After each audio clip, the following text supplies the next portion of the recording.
Like and subscribe right now, or this spider will crawl on your face while you're sleeping. Throughout history, people have moved across the great expanses of the globe to establish communities. Some of them have grown into large cities, which harbor millions of individuals. We can find such examples throughout history. Like the Viking settlers, who traveled through the rough seas and went on to inhabit the darkest and farthest parts of the planet, far away from Norway. Or on other occasions, we have known that people went on to other parts of the planet just to find greener pastures and a better livelihood.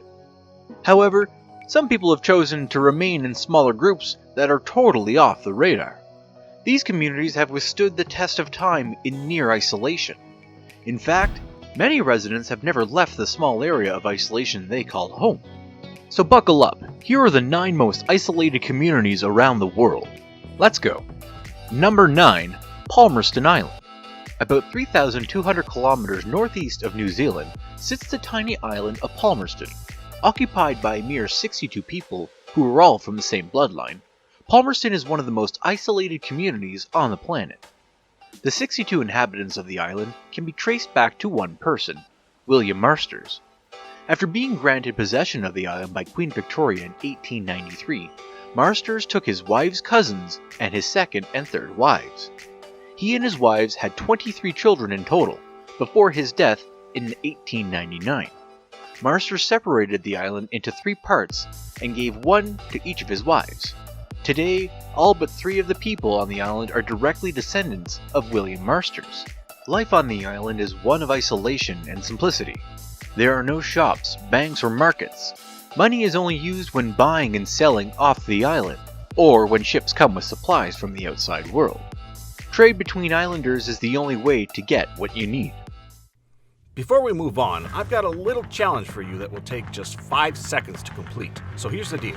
You just leave a like on this video, smash that subscribe button, and hit the notification bell and you get 25 years of amazing luck. Try it. It really works.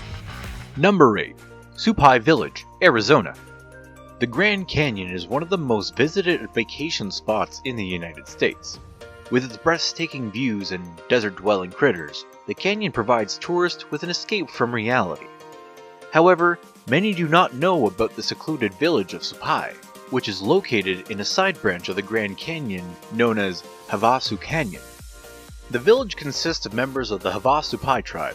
They have inhabited the area for the past 800 years.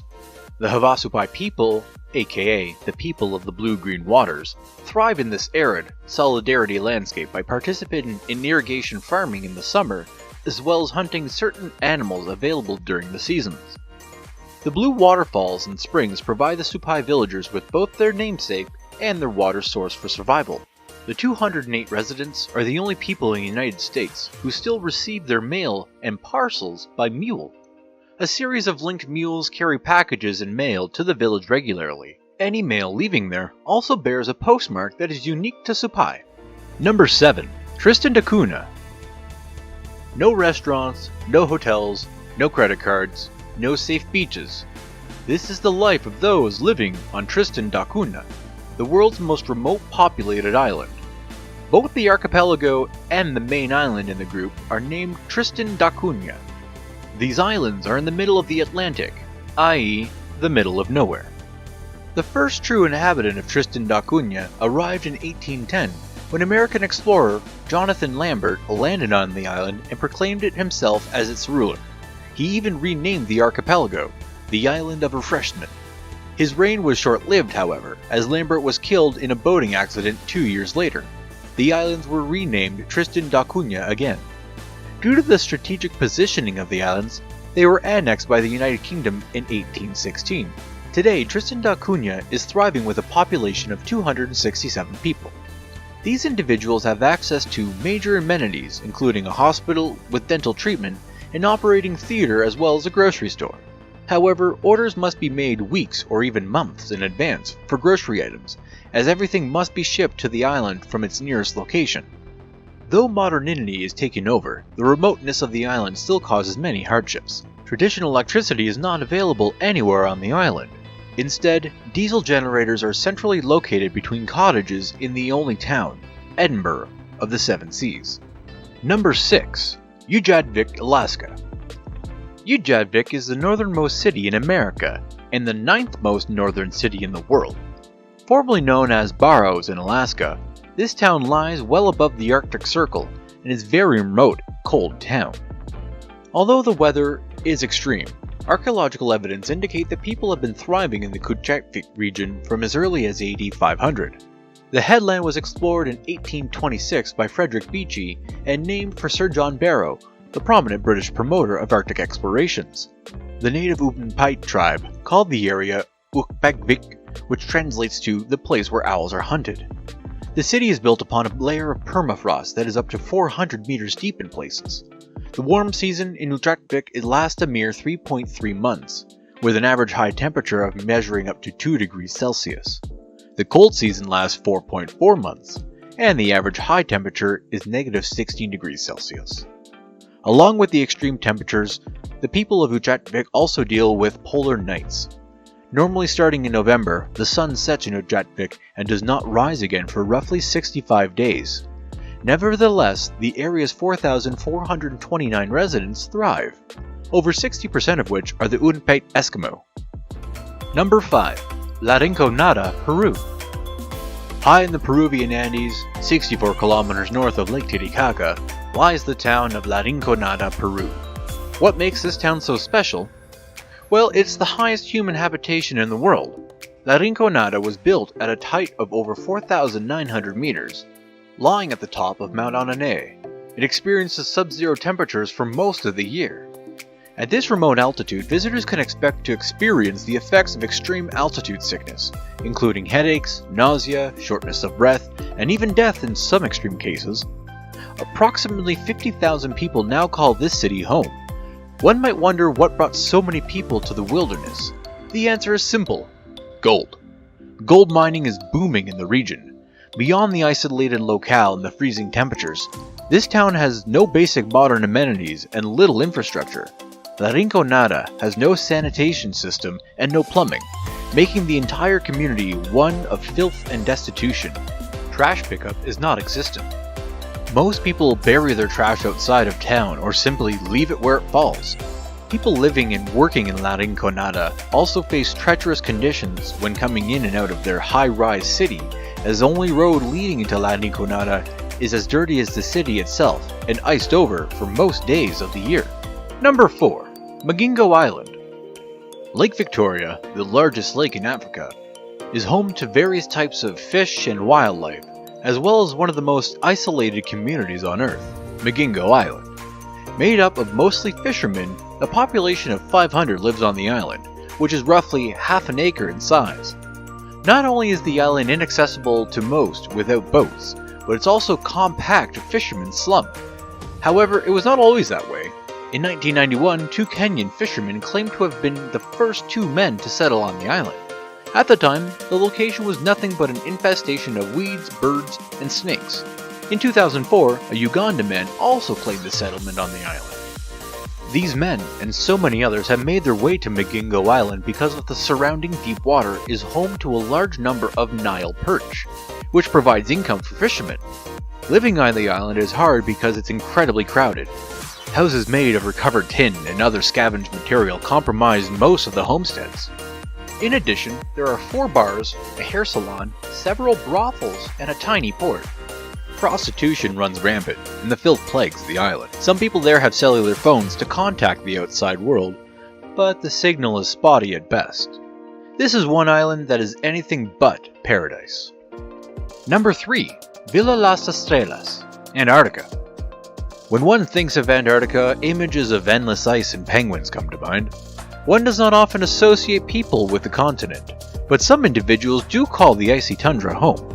Villa Las Estrellas has only 14 homes, 1 bank, a post office, a school with 2 teachers, a gym, and a church. There is also modest souvenir shops for tourists willing to memorialize their visits. Though in Antarctica, Villa Las Estrellas is a Chilean town that is located on King George Island, on the President Eduardo Frei Montalva base. The population is small, with only 15 residents during the summer and 80 during the winter. People serving time on the base are only there for 2 years maximum before returning to the Chilean homeland. Not only is Villa Las Estrellas remote, but it also comes with an ultimatum. If you want to live on the island for any extended amount of time, you must have your appendix removed. There is only a doctor with basic training and no surgical expertise. All people, including children, must have their appendixes removed before living on the island. Now get ready for today's top spot. A group of people that had to dig underground to get away from the heat.